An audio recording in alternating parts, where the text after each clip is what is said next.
Aboriginal women. What is the thesis? As stated in the article, at a minimum, the dual discrimination that Aboriginal women face places them in a vulnerable position both within mainstream society that holds certain stereotypes of Aboriginal people and women, and within their own communities. The main point of the article is to show the inequality that Aboriginal women face as a result of colonialism and the settler mentality. It essentially works to promote Indigenous feminism. Dual discrimination. This idea is described in the article as discrimination that Indigenous people face, and then on top of that, Aboriginal women face extra discrimination because of the mix of gender and ancestry. Due to this, the article goes into how Aboriginal women are at a disadvantage in the justice system. This discrimination is also related to contemporary issues such as the missing and murdered Aboriginal women movement that continues to be a prominent issue in society today. They are victims of racism, of sexism, and of unconscionable levels of domestic violence. The justice system has done little to protect them from any of these assaults. Continuing with the topic of discrimination, the article offers many court cases and legislation that attempt to further portray this. 1869 Act it had a profound impact on Indigenous people and more so on Indigenous women. Shared many of the discriminatory aspects of the 1876 Indian Act legislation. Indian Act Section 12(1)b, women continue to lose status due to various provisions in the Act. R v. Drybones compared to Canada v. Lavelle and Bedard. The Drybones case dealt with the inequality of Indian men being arrested for intoxication off reserve, and it was found that it was against the Bill of Rights. However, when compared to the Lavelle and Bedard case, it was found that Section 12(1)b did not in fact go against the Bill of Rights.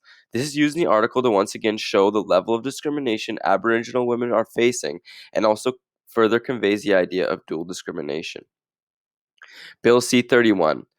It made it possible for women who lost status under Section 12(1)b to regain their status. This was a positive motion for the most part. However, 6(2) Indians under the Act, if paired with a non-Indigenous person, their children would not have status, which creates a prominent issue. Once women lost status, then came back and regained it as 6(2), they essentially lost the ability to pass down their status, which should be a protected right. It essentially turned the Indigenous communities into patriarchal systems that are supported by the colonial mentality. These registration issues are then presented in the Corbière v. Canada case, where offers or people were not allowed to vote in on-reserve elections and decisions. Section 25, 15, 1, and 28. These sections are the charter represented in the article to explain how the rights of Aboriginal women should be protected equally to those of men.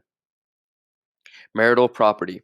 Women continue to have issues with marital property when getting divorced. In the Derrickson v. Derrickson case, it was found that provincial marital laws could not be used in on-reserve divorces. The article then goes on to say that no amendments have been made to the Indian Act to deal with this issue, and so women continue to be at a disadvantage. Once again, the government fails to address issues related to Aboriginal women. First Nations Land Management Act is said to be the First Nation will develop their land code to deal with such issues. Members of the community will vote on the final agreement.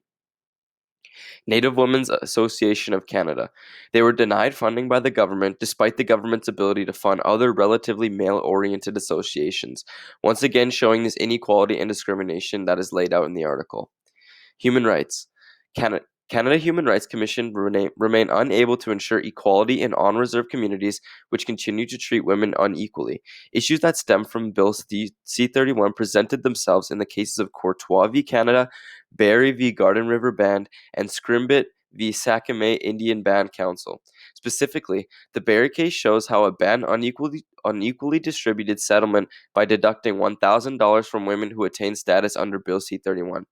Once again showing how women, especially those who regain status under Bill C-31, are continuously treated unequally amongst not only the government but also their own bands.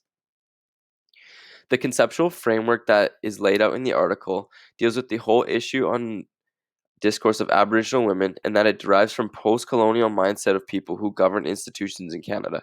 They continue to deal with Aboriginal issues from a settler colonial place of power, which is seen through the treatment of Aboriginal women specifically.